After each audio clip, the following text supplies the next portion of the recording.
Dernièrement, j'ai lu une nouvelle méta-analyse qui regardait la différence de prise de masse entre les hommes et les femmes. On sait déjà que les hommes et les femmes n'ont pas la même composition corporelle, mais cette méta-analyse-là nous révèle des détails que tu n'as probablement jamais entendus auparavant. Ce que j'ai découvert dans cette méta-analyse-là risque de changer quelques trucs pour toi dans tes entraînements spécifiquement si tu es une femme. Dans cet épisode, je vais t'expliquer les résultats de cette méta-analyse-là. Donc, je vais t'expliquer qu'est-ce qu'ils ont fait et quels résultats ils ont obtenus.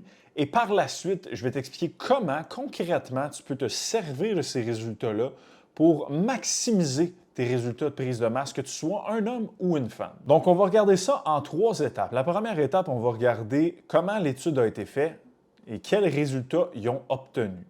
En deuxième étape, on va regarder un peu l'interprétation de ces résultats-là, pourquoi ils sont arrivés à ça.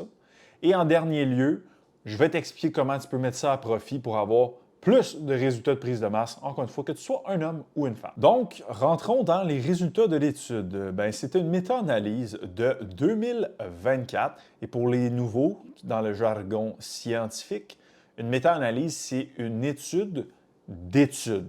OK? Donc, ce n'est pas une étude qui étudie des parties, genre des gens.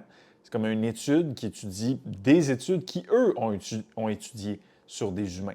OK? Donc, c'est une étude des études. Et dans cette étude-là, il y avait 29 études qui ont été recueillies. On parle de 1278 hommes participants et 1537 femmes. Donc, pour les habitués, c'est du stock. C'est rare qu'on a ça d'habitude. C'est genre, il y a 18 participants au Groenland qui ont fait 3 bicep curls. Là, on a 3000, 2900 ou quasiment 3000 personnes qui ont eu une analyse sur la différence de prise de masse entre hommes et femmes. Les participants, c'était des gens entre 18 à 50 ans. Donc, ce que je vais dire ne s'applique pas à des gens plus vieux de 50 ans. Donc, c'est 18 à 50 ans. C'était des gens avec ou sans expérience dans l'entraînement. Donc, ça fonctionnait pour des débutants comme pour des gens qui sont déjà entraînés. Et dans toutes les études, pour que ça soit inclus dans cette méta-analyse-là, il fallait que les hommes comme les femmes dans les études fassent le même programme, même nombre de séries à l'échec, même nombre de temps de repos, même exercice, même volume, etc., que ce soit pareil et qu'on puisse comparer avec des valeurs fiables de prise de masse musculaire mesurées avant l'étude et comparées à la fin de l'étude. Donc, quels ont été les résultats? Je vous divise ça en deux. Okay? Il y a le côté absolu et il y a le côté relatif, vous allez comprendre. Au niveau prise de masse musculaire en absolu, les hommes ont gagné plus de masse musculaire que les femmes.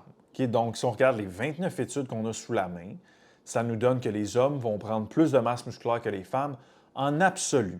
Si on prend des chiffres purement inventés, c'est comme de dire, hey, les femmes ont en moyenne gagné 8 livres de masse musculaire et les hommes ont en moyenne gagné 10 livres de masse musculaire. Donc, en absolu, on pourrait dire que les hommes gagnent plus de masse musculaire que les femmes et ils ont vu que c'était surtout vrai pour le haut du corps si on compare hommes et femmes.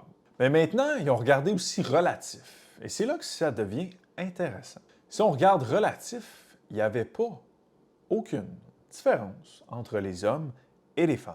Avec des chiffres inventés, qu'est-ce que ça veut dire relatif? Ça veut dire que si une femme pèse 100 livres au départ, en fait, je vais recommencer.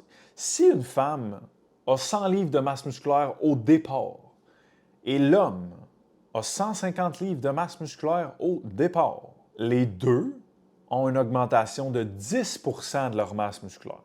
Ça veut dire que la femme qui avait 100 livres de masse musculaire et qui a eu une augmentation de 10 ça lui donne 10 livres de masse musculaire gagnée.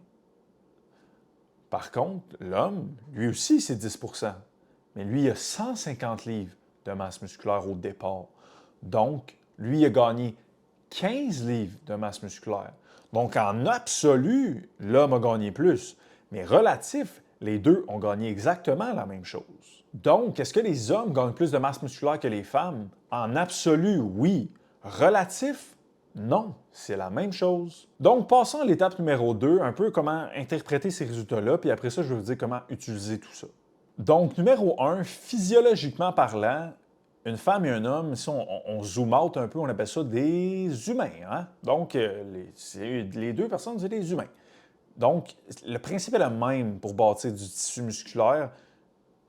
dans tous les humains. On appelle ça, ça me prend un haut niveau de tension mécanique.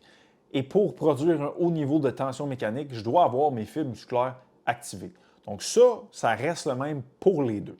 Mais à la base, il y a quelques différences génétiques entre les hommes et les femmes. La première, c'est que les hommes ont tendance à avoir 10 fois plus de testostérone que les femmes. Et ce chiffre-là, je ne l'ai pas sorti de mon derrière. Il est prouvé scientifiquement parlant.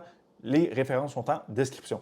Donc, 10 fois plus de testostérone que les femmes. Cette grosse différence de testostérone entre les deux est considérée comme le principal facteur qui explique la différence de prise de masse musculaire entre les hommes et les femmes. Si on regarde niveau prise de masse musculaire, ça, il y a des études qui ont regardé, mettons, un biceps de personnes, de femmes entraînées versus un biceps d'un homme entraîné, quadriceps femme entraînée, quadriceps homme entraîné. Et j'ai les chiffres devant moi. Les femmes, c'est environ 50 à 60 des biceps de les hommes et 70 à 80 des quadriceps de les hommes. Les hommes ont également plus de fibres musculaires de type 2. OK, donc encore là, c'est général, c'est en moyenne. Il y a des hommes, ça peut être un peu moins, des femmes peuvent en avoir plus de type 2, mais en moyenne, plus de type 2, c'est des fibres qui sont plus, c'est les fibres qui vont avoir le plus de potentiel de prendre de la masse musculaire. Donc, petit avantage également ici. Par contre, c'est des fibres ils se fatiguent beaucoup plus rapidement. C'est pour ça qu'on a tendance à voir dans les études que les femmes récupèrent un peu plus rapidement que les hommes parce qu'ils ont plus de type 1 et les hommes ont plus de type 2. Type 2 plus susceptible aux dommages musculaires. Donc, il y a ce désavantage-là, mais cet avantage-là aussi peut-être un peu ici. Donc, si on peut conclure ça, là, les différences entre les hommes et les femmes au niveau physique comme ça, testostérone, etc., on parle de la grosse génétique.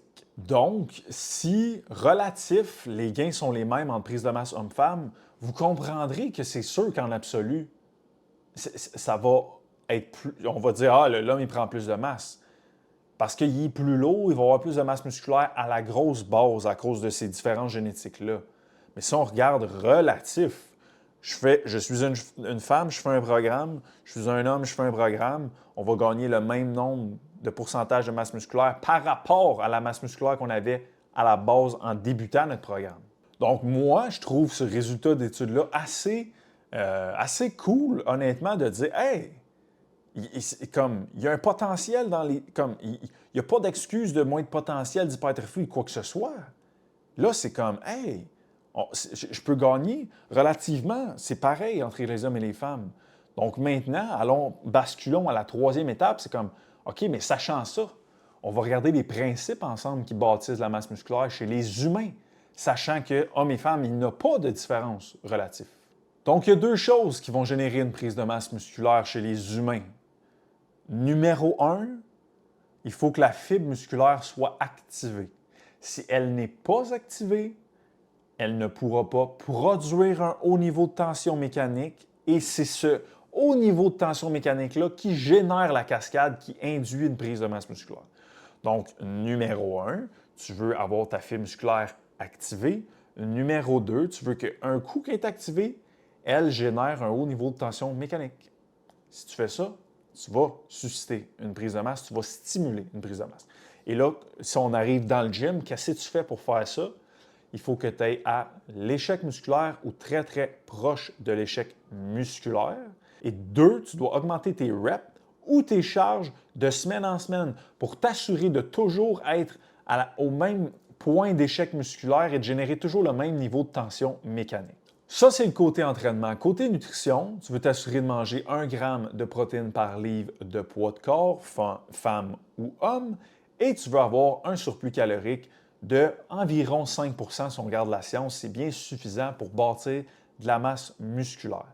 Donc, voici tes 4 points. Tu as une petite checklist. Note-toi ça. Je vais le mettre dans la description. Il y a 4 points. Tu veux bâtir de la masse musculaire et tu veux te simplifier la vie. Voici les 4 choses que tu as à faire. Tu te pointes au gym. Quand tu es au gym, tu vas à l'échec musculaire. Ton workout d'après, tu augmentes tes charges, tes reps. En dehors du gym, tu manges 1 gramme de protéines par livre de poids de corps et tu t'assures d'avoir un surplus calorique de 5 % environ. Si tu fais ça, tu vas gagner de la masse musculaire. Femme ou homme, vous voyez que relativement, c'est la même chose. Donc, les principes s'appliquent pareil pour les deux dans ce cas-ci. C'est vraiment absolument juste ça qu'il y a à faire. Oui, il y a d'autres composantes qui rentrent en ligne de compte. I know that. Mais ça, c'est le 80-20. On parle du 20 de variable qui va produire 80 de vos résultats. Donc, focussez à mettre en place ces 4 choses-là et je vous garantis que vous allez gagner beaucoup de masse musculaire. Et encore une fois, ces 4 points-là sont issus de la science. Si vous voulez voir les études scientifiques qui sont derrière ça, je vous invite toujours à écouter l'épisode numéro 88 du podcast où il y a, je pense, 25 études scientifiques qui appuient ces propos-là de l'échec musculaire, la tension mécanique, l'activation des fibres, le nombre de protéines à manger, le surplus calorique. Donc, tout ça, c'est des propos qui sont appuyés par la science. Et si tu veux encore plus approfondir tes connaissances sur la prise de masse musculaire, je t'invite à cliquer sur le lien en description où on a créé une formation sur la prise de masse. On voit l'entraînement, la nutrition, le sommeil, la digestion, le stress interne, externe et en plus de ça, un plan d'entraînement récurrent mensuel avec les concepts scientifiquement valides, les concepts que je t'ai parlé aujourd'hui et tout ça 100% gratuit. Donc, le lien est dans la description et nous, on se voit la semaine prochaine pour un autre podcast. Bye!